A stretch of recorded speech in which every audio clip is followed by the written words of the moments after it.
क्योंकि हमारी सेना पर हम सबको गर्व है और हमारी सेना ने आतंकी जो पहलगाम में आतंकी घटना हुई उसके बाद जो कार्रवाई ऑपरेशन सिंदूर के रूप में किया, उससे हम लोगों ने कहीं भी नागरिक को कोई हताहत नहीं किया, पड़ोसी देश के किसी सैन्य ठिकाने को नहीं किया, सिर्फ हम लोगों ने आतंकी संगठन को समाप्त किया। अब अगर उसके जवाब में पाकिस्तान अगर हमारे देश में हमारे नागरिकों पर, हमारे सैन्य संस्थाओं पर, हमारी अन्य पर, तो देश की आर्मी पर हम लोग को पूरा भरोसा है, देश की सेना पर पूरा भरोसा है, वह उचित कार्रवाई देना कि हम लोग क्या कर सकते हैं।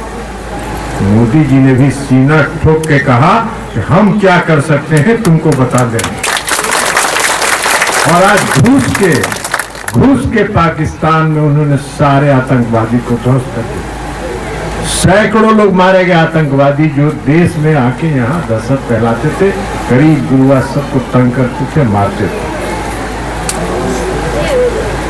तो इसलिए आप सबों के सिंदूर का लाज इस देश के प्रधानमंत्री नरेंद्र मोदी जी ने रखा है।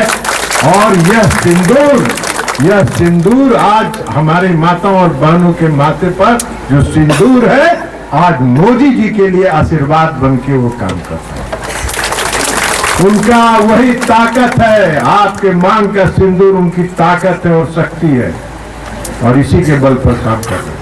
हम चुनाव हुआ, चुनाव के बाद हम नहीं आ पाए थे।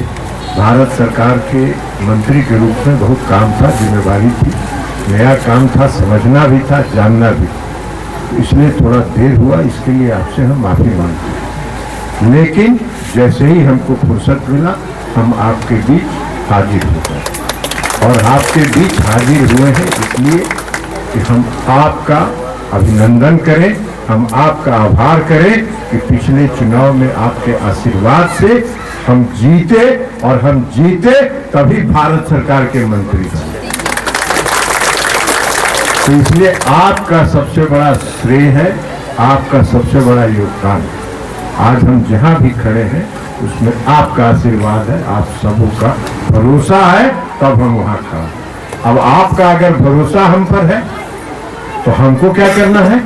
हमको भी आपके भरोसे के अनुसार काम करना है, ताकि आपका दुख, तकलीफ, संकट को हम दूर कर सकें। और इसलिए आज हम आपके बीच आए।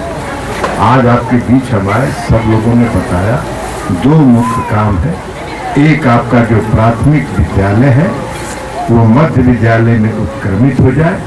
डीडीसी साहब इसको नोट कर लीजिए और जिला शिक्षा पदाधिकारी से रिपोर्ट बनवा के पटना भेज दीजिए। हमको बता दीजिए कि रिपोर्ट चला गया, हम वहां से इसको मध्य विद्यालय में उत्क्रमित कर देंगे, ताकि यहाँ के बच्चों को और बच्चियों को खास करके पढ़ाई करने में सुविधा हो, 10वीं तक हाई स्कूल तक वो पढ़ सके।